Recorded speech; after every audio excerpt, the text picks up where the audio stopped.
All right, we will kick off said episode with your best Godzilla impression. Ready?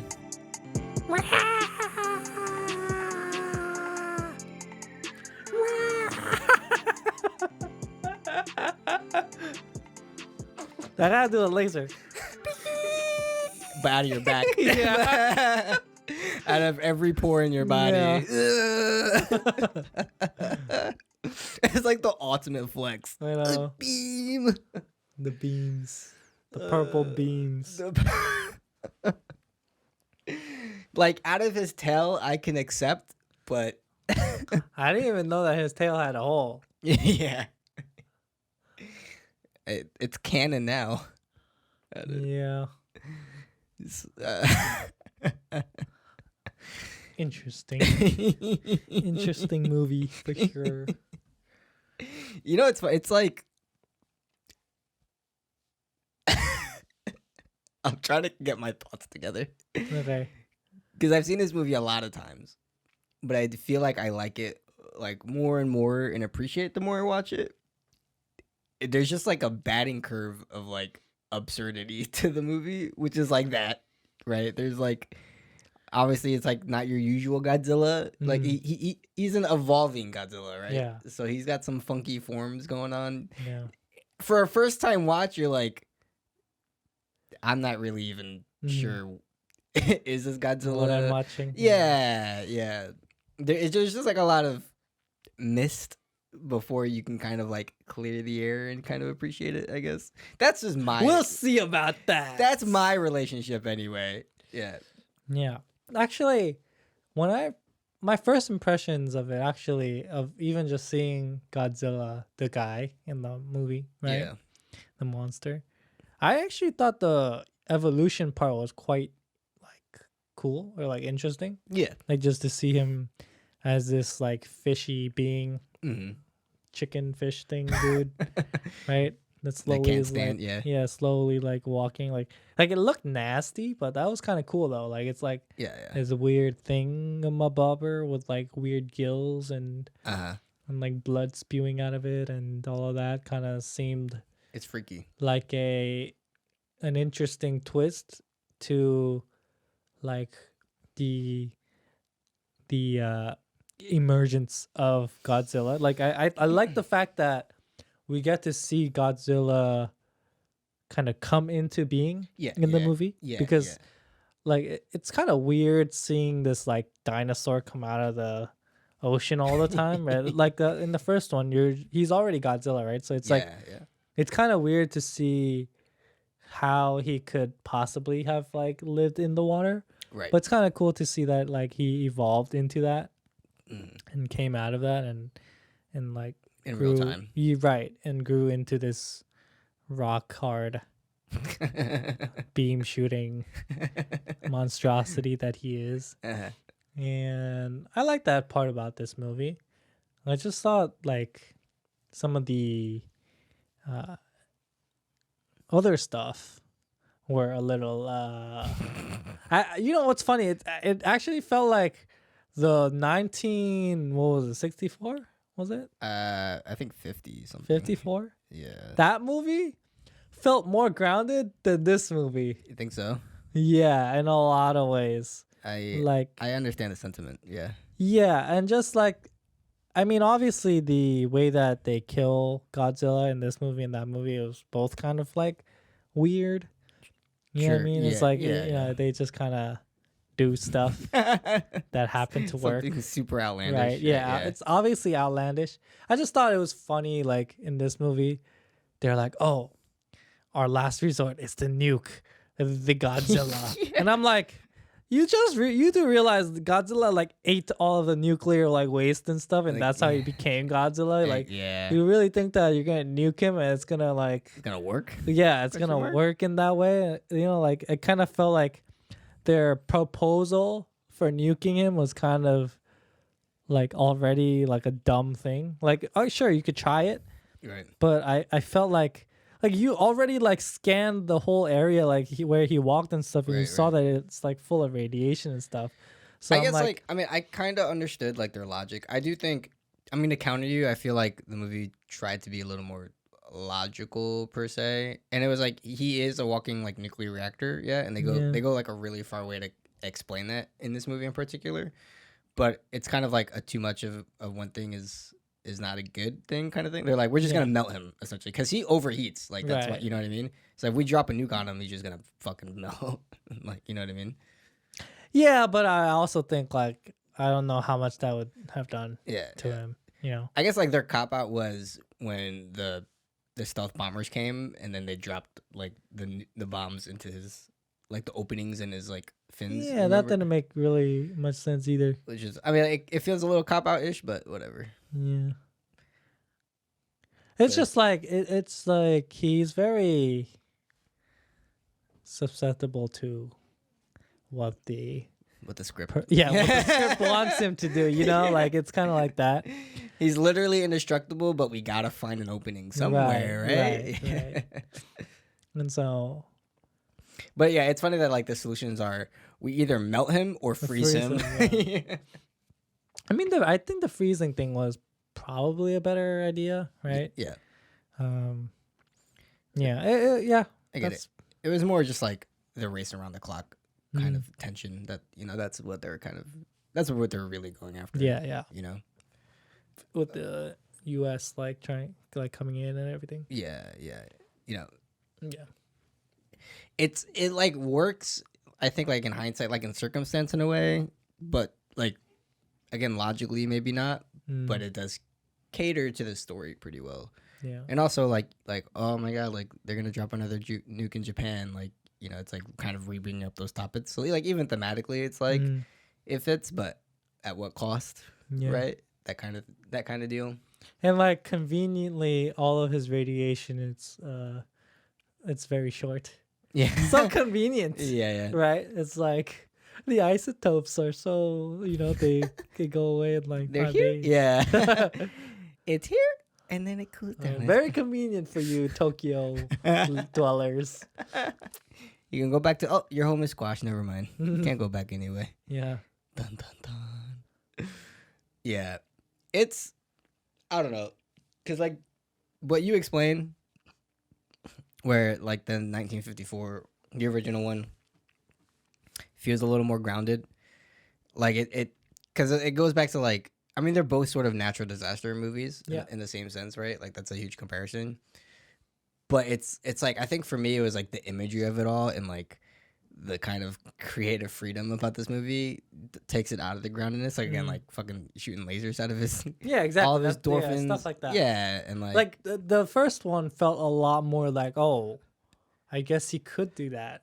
Right. And also because it's black and white, you can't really see as much. And the funny enough, that mist looking thing kind of helped. You know what I mean? This one, he legit just shoots lasers, you know? Like legit. It's just the laser. Whereas that one kind of looked like, oh, maybe it's like some kind of mist fire thingy. Look, I was fine with gas the laser. I thought it was cool up until you like turn into Super Saiyan Gold. He started killing all the drones with his back. Yeah, that was literally me in the theater, and because I think that scene is phenomenal. Like I'll talk about this, given my impression, but like he just fucks up Tokyo. Like the devastation on screen in this movie is. That was actually the first time he uses his laser, right? Yeah. I think that scene was probably my favorite scene. Yeah, that's what I'm saying. Yeah, that scene in the dark and then the fire, like it's reminiscent of actually the first movie, right? Where it's like the background is all blazing fire and then you just see the badass.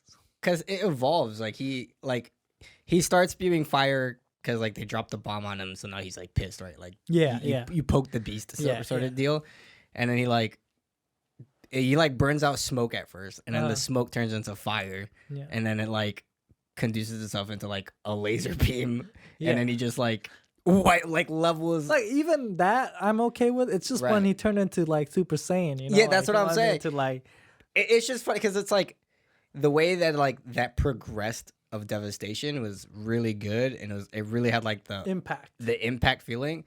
And like along with like the soundtrack, like it's like the opera behind it, you know. So I'm like having the theater experience, opera, like yes. I'm just like, this is insane, right? And then it goes to like beam it from his back. You know what the other thing that I realized that was like, I feel like a miss. Yeah. Which kind of like in terms of like the tension, the build up and everything, like up to that point. Yeah. The build up was great. I love the build up. It was top notch, and you're like, oh yeah, I could see this badass destroying Tokyo. Right, yeah. Tokyo's done for. But after that, he falls asleep in the middle of the city, and I just felt like that was like way too like. Really? He just stops. He just sleeping there, like you know what I mean. Like at least have him go back to like the ocean or something. You know, like it just felt like such a you're poking the balloon and just like all the air kind of like right. I mean, quite literally. I know because I know that like the urgency is there because you don't know when he'll wake up, but it's like the dude's just chilling there, like you're like I don't know. It just kind of like kills the mystery, like kills the like the fact that you're not able to see him is another level of like, oh no, is he gonna come back or like oh no, like when's it gonna but like I mean, he's kind of there. It's not like that's not there because because he wakes up again, but like it doesn't have the same same like feeling, right, as in like, oh no.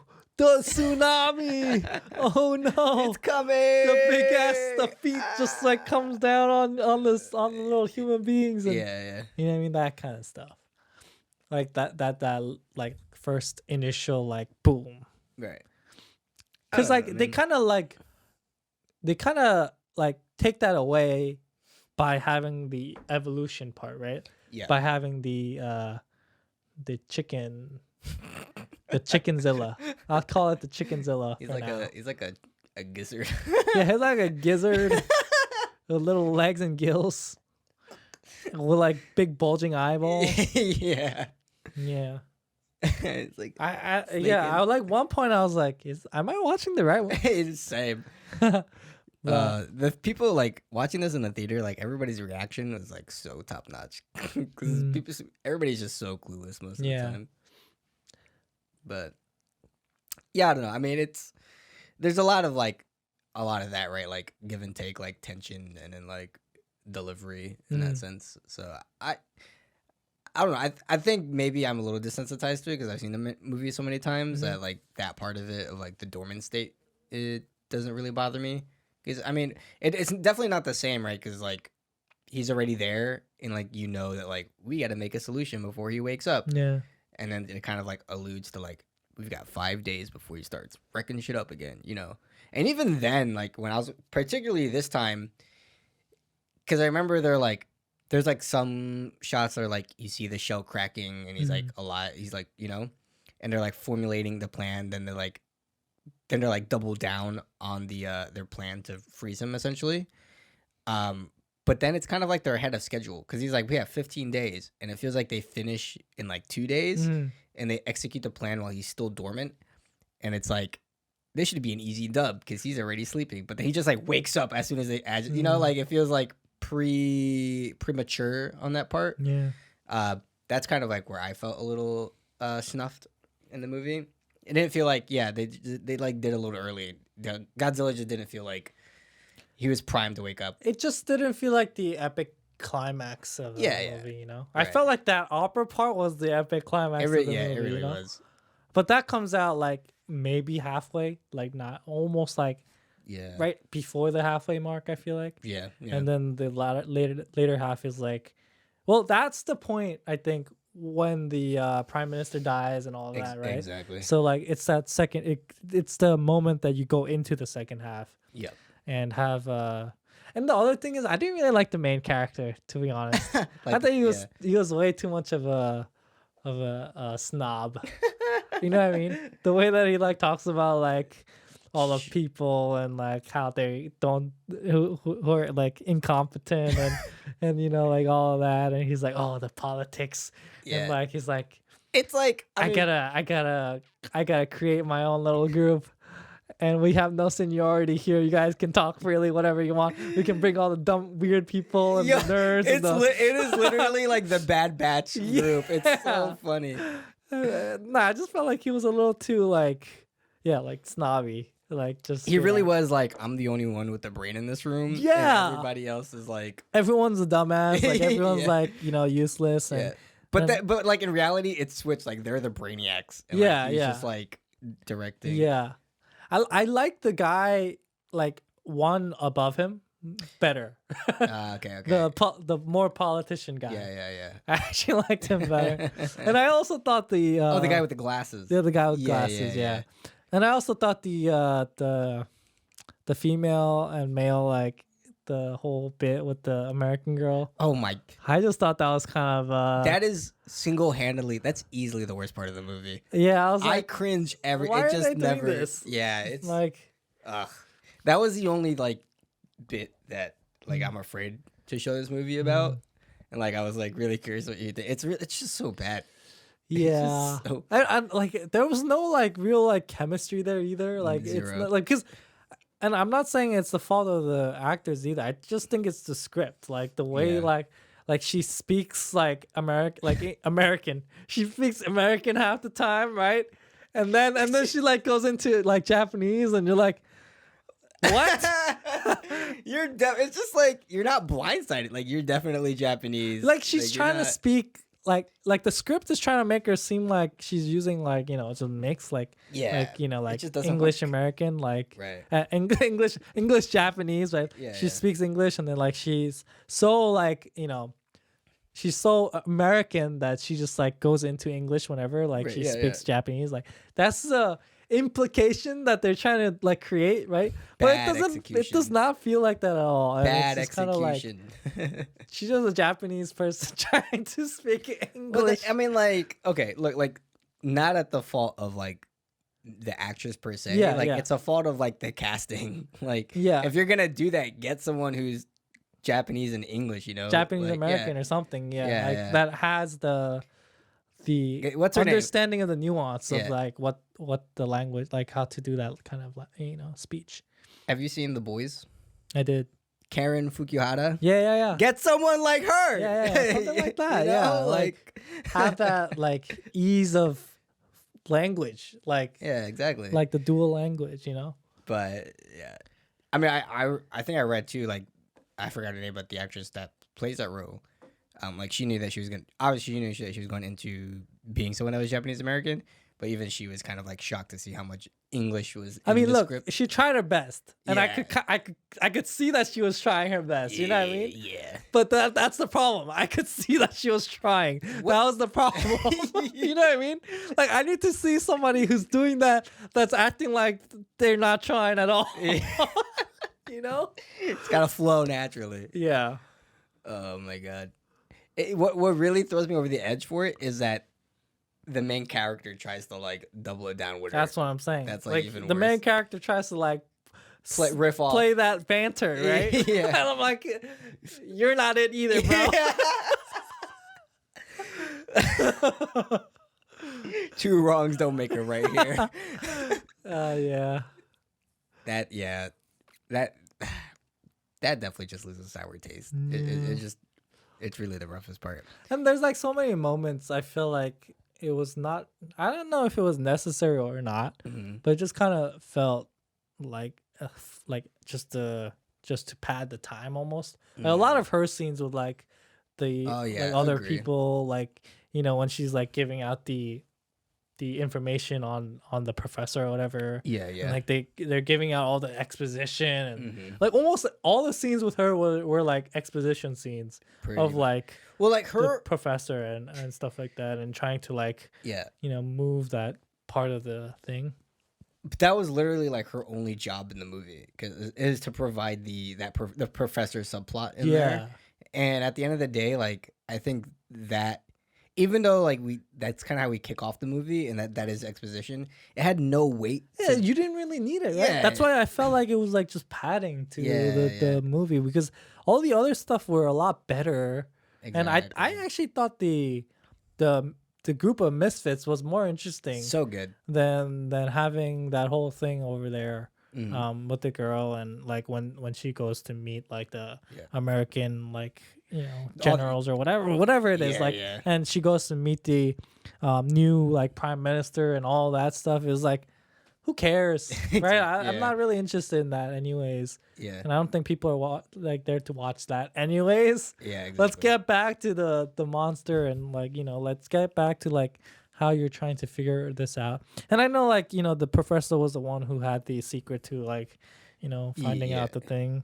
But at the end of the day, it was the team that did it. Yeah, decrypted the whole thing. Right, exactly. The only good thing she did was provide the gene map of the whole thing, Yeah. And other than that, it was whatever. Yeah. Yeah, so I just feel like that part they could have probably incorporated better. I liked the female character in the first Godzilla movie we watched better than this one. True. In terms of the way that the whole narrative flowed from that. Mm-hmm. I mean, it was very simple in the first one, right? It's basically a love triangle kind of thing. Exactly, yeah. But at least she was the daughter of the professor. Yeah. Yeah. And at least she was the catalyst to the main character finding out about the secret deoxygenator or whatever. Demoleculinator. He completely vaporized anything and everything. Yeah, where was that in this movie? I know. Come on, man. I thought you had it for 50 years now? 50 years now? 60? Yeah, 60 years. Come on. Nah, bring that back. That thing was pretty good. Godzilla stood 0 chance against that thing. You could have gotten him even before he came up. Yeah, you got him in his most vulnerable spot, Yeah. Go back, de-evolutionize you. Yeah. Also, another thing that I mean, it makes sense within the plot story, but I just thought man, if they shot the thing before it turned into Godzilla, right? Yeah, when he didn't have the hardened skin. Yeah, that probably would have been a good time to kill him. You just watch them destroy buildings. Yeah, and, whatever. I mean, I get it, but yeah, I get why they're trying to be cautious and everything. Mm. But it was just kind of funny to me the fact that you just waited until he became his final form. And then you're like, oh yeah, let's shoot it down now. It's okay. Japan's response was Goku, nah, I want the badass version of you. I don't want to fight first form. Yeah. Give me Final Frieza. Yep. Final Cell. Yeah. I don't know. It's funny, so for me, because when I first watched it, I didn't watch the first Godzilla movie that I watched here on the podcast, and so my impression of Godzilla films before this were the more campy sort of monster genre type of vibe. So watching this movie for the first time was uniquely different because for all intents and purposes, it is a courtroom drama for the most part, and it is very similar to the original Godzilla, where it's really just devastation management. They're just trying to solve this predicament that's going on, and it's we have a monster that's destroying our country. What do we do? And it's just them supremely failing in every instance, Yeah. So it's really more of the grounded perspective and everybody sort of mismanaging. And it was just really interesting to watch that. And also just, again, I think I suffered the same thing that you were suffering. Just this is a weird Godzilla take on the whole thing. And then they did some really freedom stuff at the same time. Oh, he's spewing lasers out of his back. Or just the weird solutions. Everything was the whole Japanese thing. It did feel a lot at first. But I feel the more I watched it over time and with the more viewings, the more I see that's I see why you made this choice. And even though it's weird, I see your logical stance on the whole thing. Here's my theory, right? The reason why he could shoot lasers out of his endorphins is that even then he still kind of has cracks in his shell, right? And so it's just we got holes back there. Beep, you know what I mean? And then the reason why is in the finale when he started shooting out of his tail is because his tail was evolving, and at the final shot you can see it turned into a literal mouth. So that's why he could shoot it out of his tail and his mouth at the same time. And I don't know if you noticed that there were little creatures coming out of him. Yeah. That it was almost humanoid monsters. They kind of look like alien, essentially, necromorphs. But people theorize that's his fifth evolution at that point. He was kind of Didn't they mention the way that he procreates is he just like spreads himself out. Yeah, exactly. And then it kind of like evolves or whatever. Exactly. Yeah. Like the bloody stuff, like the remnants or whatever he left. That's what they found in the thing, and they used to get data on him. Yeah. So yeah, he's just kind of like a constantly evolving creature. Yeah. At the end of the day, and so. I actually like the political kind of back and forth in this movie. Yeah. And I thought that was interesting, but they really didn't go as deep as I kind of hoped after like watching like part of it in the beginning. Because like, you know, I like the fact that, you know, the first prime minister has this big dilemma on his hands. The fact that like if he, you know, starts firing, or like even just the fact that they're technically not allowed to, you know, start, you know, military action within you know Tokyo, within Japan in itself, just because of the whole you know thing with America and everything, you know, just the fact that you know they have that kind of agreement. And like, you know, them having the dilemma of like, oh, should we start using force, and should we, you know, that was one dilemma. Also the fact that, you know, being in a civilian area and like trying to shoot this thing down, like, would it even help? But like also like, do we have enough time to evacuate everyone and be safe? Like that kind of stuff was interesting. But I also thought like it was really interesting that the prime minister dies in the middle of the film, right? Not even just the entire cabinet, And then it's relegated to the like the agriculture guy. And I actually thought that was very reminiscent of like Designated Survivor. You ever watched that show? It's basically like the White House gets bombed, and the president and all of his cabinet die, and literally the only person kind of like the next in line is like the guy, the agriculture guy. So I feel like he kind of like ripped it off that, but I think it's an interesting, you know, premise and thought, like to see like how he would handle it. But I feel like the guy who went into that position, the prime minister position, he was kind of like, meh. He didn't have much. Like I didn't feel like he had as much like charisma or like level of like intensity as the other one. It was also kind of like, whereas I mean, even like the prime minister it was interesting to see like how much of like even figureheaded he was, right? Like he's like, I mean, obviously the cabinet's like influencing him heavily, you know, but the prime minister is obviously like yes or no, like that's his job. Once they're like obliterated and there's like this huge political vacuum, and the minister of like agriculture comes in, once he gets there, like he can't do anything, because like then America has the noose is around his neck. It's like, we're gonna send a nuke down. Exactly. I thought that they could have been more there, you know, like there could have been something that position could have like created some kind of story that was not there in this, you know, movie. Which what I'm saying is like, I think there was an opportunity there for something more interesting, but it was kind of missed. Yeah, I don't know. I mean, like at the end of the day, like it's like they all kind of shift to the U.S. stuff, right? Yeah, near the end, it's the ultimatum, right? Yeah. So that's how they decided to go with it. But I thought it would have been more interesting if like this new guy has his own ideas, you know, or like, you know, even if it's for good, like he has his own way of like, you know, doing it. But he kind of became just like a. You feel bad for him because he's literally like, now my part in history is I'm gonna be known as the guy that allowed a nuclear bomb to drop on Tokyo.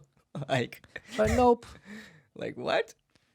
But I mean, and like the shift was like on the task force, right? Yeah. That like obviously they're the ones with the solution, so it kind of shifted from like the prime minister and like sort of the executive levels of their way of problem solving to now like the Bad Batch to like solving the issue, you know. That's kind of like where it went. I do think like in your case, maybe if the Minister of Agriculture supported this team, if it was like more evident that he was the one like pushing them, because like if he was playing that like playing like having 2 feet in both sides kind of thing, where he's like, oh yeah, America, yeah, we'll follow you, but like behind the scenes he's like, Yeah, you guys make sure you guys do this, okay? Yeah, kind of thing. Which is like it's kind of there, but not. It's not prevalent. It's not emphasized. Right? Not it's at all. Yeah, it's not really like he's not in the weeds with them. Like, cause like even at the end, like there is a thing where like the France thing and where they like postpone. That always throws me for a loop. Right, you don't even remember it because it's like kind of like it's not a thing. Yeah, but like that's the kind of thing that like would be quite significant if he emphasized it with the prime minister and everything. But I don't think that they really do that at all. No, it's really like a side thing where it's like, okay, we're gonna give you like. It's literally a left hook. Like it doesn't come out until. It's just like they pulled that out of the hat. Right. Literally. And I think that's kind of an interesting thing to have if you kind of use it as one of Prime Minister's tactics to support the misfits or whatever. Yeah, because it's kind of there. Like, I mean, he brings up like, my hands are tied and like, the UN has allowed this action to sort of take place. Yeah. So you could stem it from there easily. Like, okay, we got a country to veto essentially to buy his time, which ended up being France. But none of that is context, and it's like just like a track. It's just a trick out of a hat. Like at the end, like they're bowing to like some ambassador from France or something. You know? Like if they kind of built that up more, I feel like it could have been a more more fleshed out way of like creating the whole dynamic for that character. Yeah, exactly. I agree. I would agree with you there. I do think like, I mean, before that, that's probably my favorite part too, is just watching the whole like political landscape, and like it's really a movie about red tape essentially, right? And it's like it's just all these micro especially conflicts. In the beginning, right? Like, exactly. Like all the things where like when even the main character is like, oh, like these guys don't really know anything. They're just kind of like part of the bureaucracy and, exactly, and they're just making things take longer, and even like the so-called experts don't want to do it because their reputation will be like so that's the kind of stuff like that he has to be dealing with. Exactly. And so I can see why like the main character is acting that way, but he's just still a snob. Well, he's literally can I just get approval for my team? Right. He says, because he fires the other three professors. I think he keeps the one, right? But he says, oh, I know somebody that I went to school with. It's like, what's your reputation? And he's just like some lowly whatever researcher or whatever. Turns out to be like the genius out of Yeah. So yeah, he definitely branches off to do his own thing. Obviously to like lead his own pact. But it's interesting watching like the prime minister. It's like all these micro problems, and it's cool to just see how they go from, okay, how do we control like the devastation and the impact of this, to like the scale of, okay, now what do we do about actual Godzilla and like use the force and things like that. And I think they do a really good job of. It is a lot all at once, but it's really fast, but it's also in steps to be like you kind of understand it, I guess. Yeah. Yeah, I like the fact that they're showing like how frustrating it can be. Yeah. It's unprecedented, which is really cool. It really feels unprecedented as well. Right.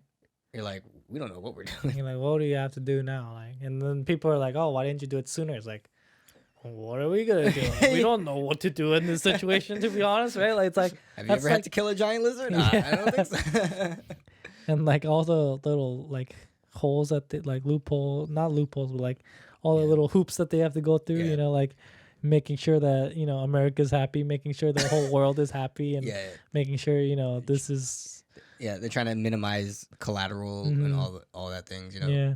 They're trying to minimize more than take solutional steps or preventive steps, It's like we have to figure this out before we can actually take action against that problem, Which is so funny because it's like, if you just kill that problem, then all the other stuff will technically it's like, imagine they killed that thing while it was still a fish thing, monster thing. Then half of their problems would, no, not all of their problems would be gone because that was the only problem. Yeah. Well, the only problem left would be like the minimal damage that it did comparatively to the Godzilla, but it's like a catch-22 almost. Right. It is the catch-22 because it's like, what do you have to do? Do you kill You're gonna rain lead while people are fleeing in the scene. Yeah. Exactly. So. Go ahead. You go do that. So yeah, it is a tough decision, obviously. Dun, dun, dun. But another thing though, the CG in this movie, it's a little. What do you think? So some parts of it I think are pretty good, especially the night scene with the opera. That's great. Yep. But there are other ones that I was like, oh, this did not age well. This is not good. This was You know, it's not even like the fact that it aged well, because I remember watching this in theaters and being like, it's kind of shoddy. Yeah. No, yeah, there were definitely some parts that, like, funny enough, a lot of the first the chicken gizzard one, a lot of those CGIs kind of weren't that bad, like comparatively. I mean, the googly eyes was silly, like, you know, he he looks silly, but a lot of the like other like effects that kind of came with the being was kind of okay. Like the blood kind of thing kind of felt like a weird, it wasn't like necessarily blood, but it's like there's a weird like thing like flowing out of his gills, and that was kind of like otherworldly, so that was kind of interesting. Like it wasn't like, oh wow, that looks so fake. It didn't necessarily feel like that. It just kind of felt like this monster is really like nasty. Yeah. But then there are like there are like things like, for example, there's that scene where they use the train bomb. My God. The CGI there was so bad. Like when they're like going through and you just see the sides and you're like, is this like a PS2 game?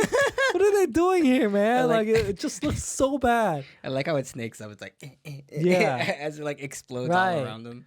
And so like stuff like that really kind of threw me off. Like, cause and like some of the like near the end when they start playing dentist, and they're trying to go into the mouth. And you're like, oh wow, this did not work too well.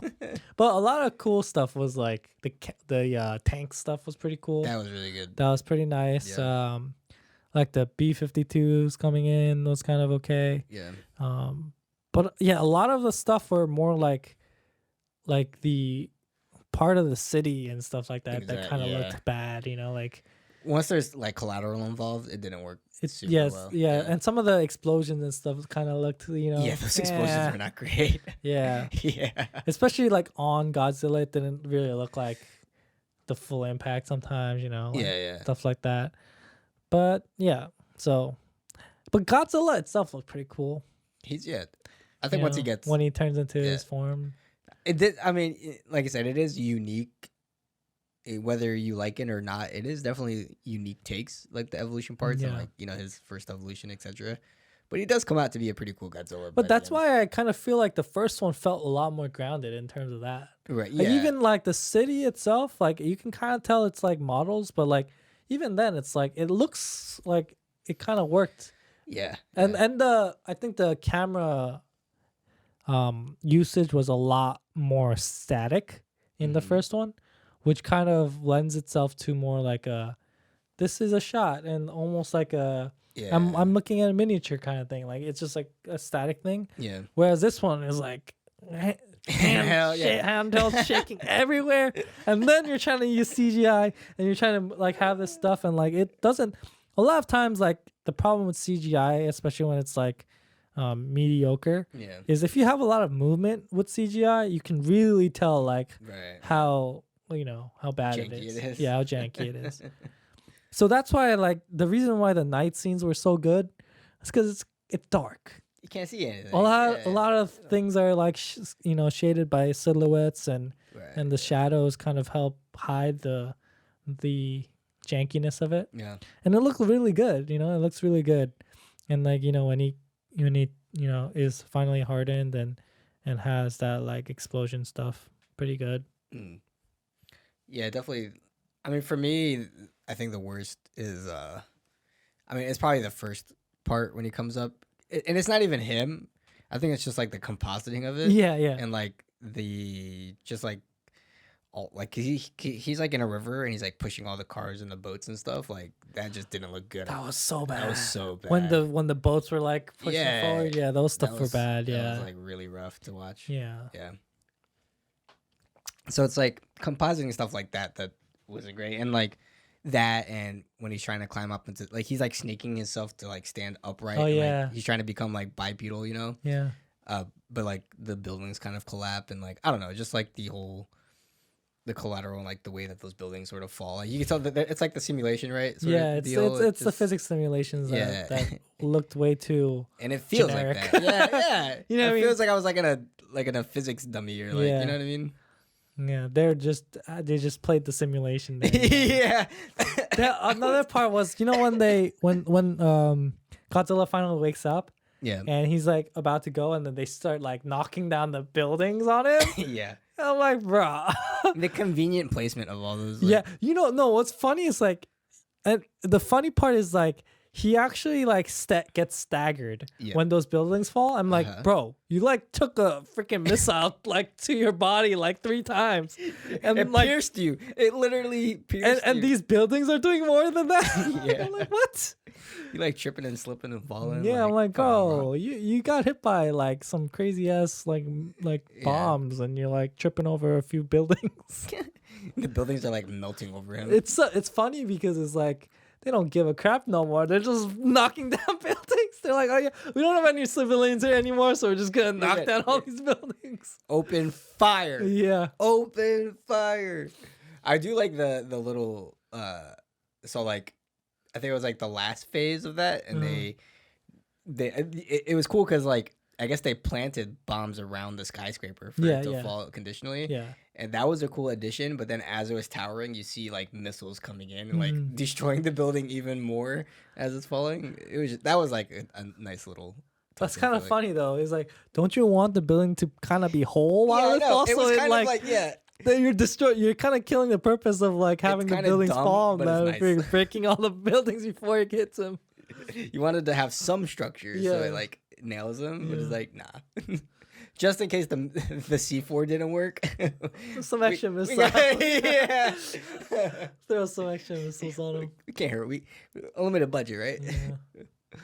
So, no, what really gets me is when I don't know how far they're like positioned from Godzilla, but like they're like watching and they're like throwing all like the drones commands and stuff. Yeah. And you see like the lasers from his back like in the sky, which is cool, but it's like, are you not afraid of being like stray zapped? Well, I mean, that's how the prime minister died, right? Exactly. Don't you want to do it from underground or something? Yeah. You can't see if you're underground, man. It's a 21st century. We have cameras. They have literal drones going around. I mean, the first squadron literally got zapped, right? Straight up. Yo, they got fucked. Yeah, because he's like... he woke up. He's like, no. Yeah. It was like... It's really bad because it's like... It's like a headshot. Like, he just, like, nails him to the T. Like, just straight down the road. All of them. It's like, sorry, first platoon's gone. Yeah, didn't miss. Didn't make it. None of them made it. I'd be shitting bricks if I was, like, platoon 3. I just find it so funny. It's like, they're literally playing dentist at the end. They're like, yeah, like 25%. Strap them down. 51%. 70%. He's like... Yeah. Just like, we gotta fix your teeth, Godzilla. Yeah. But another thing that was kind of weird for that, because when they're doing the plan for the freeze thing, you never really see the coagulant like going into his mouth. No. So I was like, are they doing anything? Complete like, is there something happening in there? Like, they just say like the percentages, but they don't. Maybe their VFX budget ran out, and they're like, "Sorry guys, we can't do any more of the VFX here. We just put the nozzles in his mouth, and then we'll turn him white." Yeah, make sure you never see that part. Never see inside the mouth. Yeah, you never see like what's actually going into his mouth. You know what I caught on this time around too is when so like obviously he has like his crew together, and they basically go with the humanitarian route essentially, which is freezing him and not like bombarding his ass with missiles. And they come up with like, oh, we can just freeze him with like coagulant. But it's always like first idea things that they're coming up with. They're like, I think this idea would work. Like, yeah, we'll freeze him with this coagulant. And they're like, perfect. And then they're like, yeah, we're testing out like. And it's like, do we have like samples to go? Yeah. It's like, yeah, we're testing out 3, but like this one has potential. And they're like, that one. Like, there's no like room for like proper like testing and like is this actually gonna work? Like they basically execute it kind of blind. Yeah. I mean, they tried it on the sample, but it was like, okay. But it didn't sound like a guarantee. Yeah. It sounded like we were taking like, a risk. Still a big ass Godzilla you gotta freeze. Yeah. It's like a kind of different from just a little bit of sample. Exactly. Like we need this much amount of coagulant to go in. Yeah. So I don't know. I mean, but like that's kind of the parts that I like, and also too when they double down on it and they're literally like on the phone, like they're doing like business deals with people, like. This one company said if we buy 30 of their trucks, they'll give us to us, and they're like, bet. the what you would call it when they're all the groups of the scientists and everyone in the group of misfits or whatever. Yeah, there's so many shots of them like gathering together on a computer and stuff. Yeah, it's like a webcam shot. I feel like that's like a lot of Japanese like movies have that. You think so? That kind of like moment where like everyone gathers together in one area and they're like looking at something. They're like looking at the camera. Yeah. True. Just found that pretty like, it just caught my eye that they do that a lot in this movie. It works. I do like. I mean, they do a good job of like mixing comedy in it. Like it's all pretty easy to digest. Like it isn't all like, wordy or like super political kind of stuff. They do add a bit of like character in there and a bit of a personality. Yeah. I mean, especially in the A-Team stuff when they find out a breakthrough. Probably my favorite scene is when the girl scientist he's like, oh, he's probably like creating like nuclear fission like through his body, and the guy's like, okay. And he's like on his laptop, he's doing research, he's like, you were right. He like does like a lap around, he's like, no way. And he's like, oh, sorry. Yeah. Like, got him. Yeah. So, and then when they like figure out the code, they run the algorithm through like the supercomputer, and he's like, I've cracked it. Yeah, and they all run through. So all that stuff is like, it's really fun. Like it's really good. But yeah, all in all, I mean, I enjoy it. The more I watch it, the more I enjoy it. It's I also think like because it's so much like it is like a triple ensemble movie. There are so many characters. Literally every shot is accompanied by a fucking like lower thirds that's like oh yeah, like who this person is. Yeah, like their title or like where they are. That was kind of annoying for me. I'm like, dude, I don't need to see all this stuff. Like every single time there's some dude who's like something. I mean, it's very like documentarian, that sort of deal. Yeah.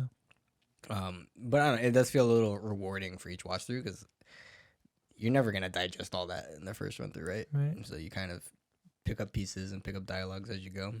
So, I don't know. What are your sort of overall feelings at the end? There are parts that I liked. There are parts I didn't like.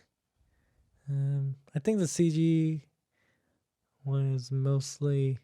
I don't know. CG was okay, but I feel like the parts that were not okay kind of pulls everything down. You know what I mean? I'm just kind of not happy with like the train stuff or like the ship stuff and the way that they did that. But I think I like the evolution of Godzilla a lot. I like the fact that he keeps changing and it's like a mutation. Like it's a constant mutation for him. I think that's a very... I mean, obviously I didn't watch a lot of the other Godzilla stuff, and the first one didn't have that, but I think that is a good change, an interesting change that is worthwhile. I think they could kind of like improve upon that even more, I think. Yeah. And like if they were to do something later on with Godzilla, I think that's something that they should keep, like the evolution of him. Overall, I think even like just laser stuff, like it's not really bad or anything. I don't think it was bad. I just thought it was funny, like the Kim like shooting it from everywhere. But I like the impact, like we said before about that, the climax with the opera and stuff. Yeah, like that really was really cool. I think that's really like the highlight of a Godzilla movie. I think like devastation. That feeling of this thing is out to destroy everything. Yeah. And you are screwed. You know, that kind of thing. Yeah. I think that's like peak Godzilla. Yeah. And they had that in the first movie as well. Mm. And I'm glad that they had that moment in this movie as well. Yeah. I feel like I think the worst part about funny enough, I think the worst part about every Godzilla movie is how they figure out the solution and what they do with the solution. Yeah. You know what I mean? Because it never feels as satisfying as I would hope. Right. Because it feels like such a like, oh, okay, let me just freeze them. Or like, oh, okay, we just disintegrate them. It's like, okay, like, is that it? Like, you know what I mean? Like, there's nothing like you're just expecting like this big anime ass. Maybe like, that's why. Maybe that's why they go with the mecha Godzilla and stuff. Exactly, You know, like no, we're gonna make this happen. Like we're gonna duke it out. You know. Maybe that's why they did that. You want know? it to be satisfying. It's gonna be just as outlandish. Yeah, as Godzilla it's like himself. no, we made a Gundam to fight this god. So that's how we're gonna end this one. You know, like that's why they do that because they're like. It's so weak. It's just a little freeze stuff. We're just gonna freeze Godzilla. It's not even like they're like shooting a freeze at him. It's like, oh, we're just gonna feed it into his mouth. It's not even like a fantasy like it's not like, oh, we restricted Godzilla and then like we chained him up and then when we finally were able to like put the freeze in him. Could you imagine like just knocking down with some buildings, you know? It's like okay. We'll wait for him to wake up. We'll pull piano wire on his first step so he trips over. That's what I'm saying. I'm like, oh, was it really that simple? Stupid creature. I did not think that Godzilla would trip over some wire. Yeah. You know, like bro, he spent the whole movie trying to stand on his two legs. Like, come on. But yeah, like I so that's the funny part I think about all of these Godzilla movies. Like, how are we gonna end the movie? Right? How are you gonna kill Godzilla? And so that's like you're like, I love grounded movies, but this is too grounded. Yeah, give me some explosion. Like, give me some. You gotta duke it out, man. At the end, you gotta give me something. You're telling me he can shoot lasers out of his endorphins, but you can't make a mech. Yeah, you can't make a mech to kill him. Where's the Evangelion from the moon? Yeah, you know? Exactly. Bro, they like Evangelion. I don't even think he's less Godzilla and more like Angel in this movie. Yeah, honestly, with the lasers. Yeah. I mean, his like mouth like like pinpoints into the thing. Exactly. Nah, it's pretty cool. But yeah, I mean, it's like the movie's directed by Hideaki Anno and co-directed with what's his name?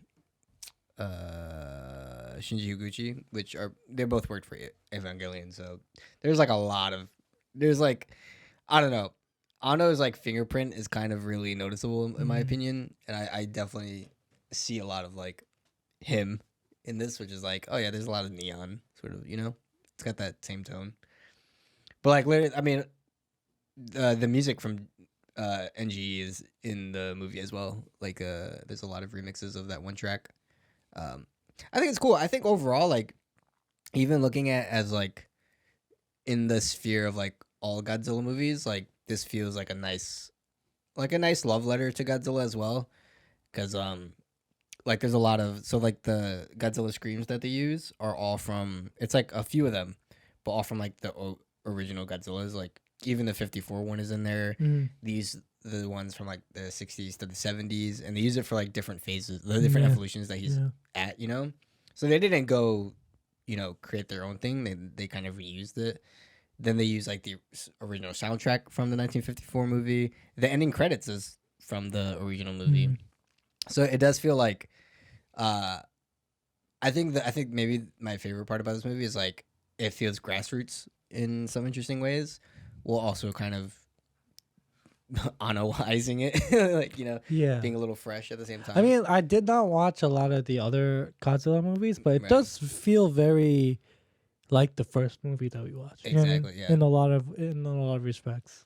And so I think, you know, comparing both of them, that's why I really thought this would be an interesting series, and to do both of them, because they are very similar. Like, it's funny because like they're on the different spectrums, I feel like, from all the other ones, because it ends up becoming campy and like what you know monster movies to become, but these are both like way grounded movies, and they're really political and really sort of thematic. Yeah. And it's literally like we just had like the monster is really a symbol for like nuclear bomb. Exactly. Yeah. Like in this one, it's really more about like the 2011 Tohoku like earthquake and like the radiation, the nuclear meltdowns that happen in terms of it, and like there was like the whole radiation spill and things like that. So that's why there's so much focus on like Godzilla being like a nuclear reactor essentially and like leaking radiation. A lot of that is definitely just like regurgitated and sort of preached. Like those fears about Godzilla are brought about from like the natural disasters. So it really is doing the same thing, just in modern times essentially, which is it's kind of, I mean, like in hindsight, like it's a little unfortunate, like damn, but also like just kind of retelling and like really honest to like what Godzilla is really all about. Again, they're just bringing like the roots of like why this movie even exists is like it's a social commentary essentially. So I think it did a really good job. It is I enjoy it outside of all of its weirdness. It's like you have a kid, it's like he's like a weird child. You're like, he's still my son. Still my daughter. But what do you think? Would you recommend this? Is it good? You like? Yeah, I'd recommend it. I think it's a good Godzilla movie. Yeah. So I think it's a part of. There was like rumors that there was going to be a sequel, but I think they eventually were like not. Actually, what was really cool was, I mean, for me, because this came out the same year and around the time where like Legendary rebooted Godzilla. Oh. Yeah. So like the Hollywood Godzilla. Yeah, I remember. Yeah. Which was like super mid or like not good, depending.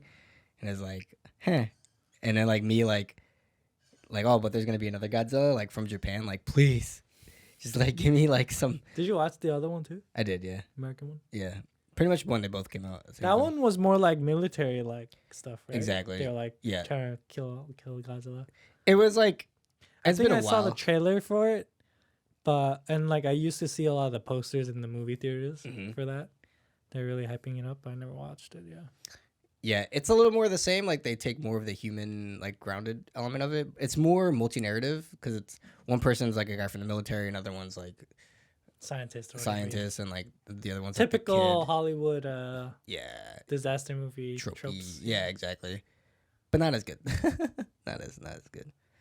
But I think this was like the first in like a reboot series because they're rebooting like Godzilla.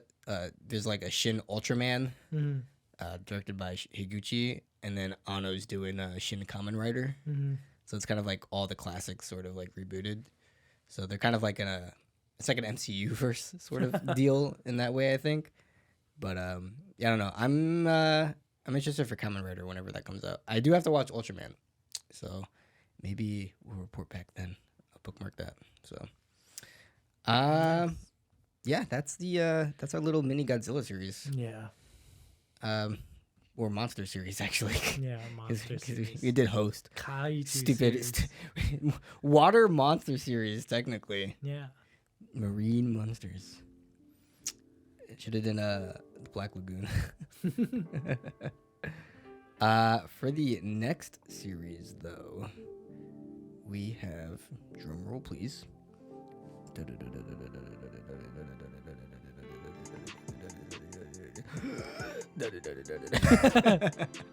No, we're doing coming of age. That's the next theme. So the order will be I should have wrote this down better actually. Bori, Bori, followed by Kikujiro, then Yi Yi, which you hear lots of good things about, and then so there's 4. So the last one is Good Morning. That's 1959. Yeah, so 4 movie series. I wonder who the Good Morning one is from. The freaking dated. What do you mean? You picked the 54 Godzilla. No. I definitely picked Kikujiro. And I think I picked Yi. But yeah. So next week we will watch Bori. Thank you guys for watching. Check out our Patreon page. I want to send you early with other stuff. Other than that, we will see you next week. Peace. Bye.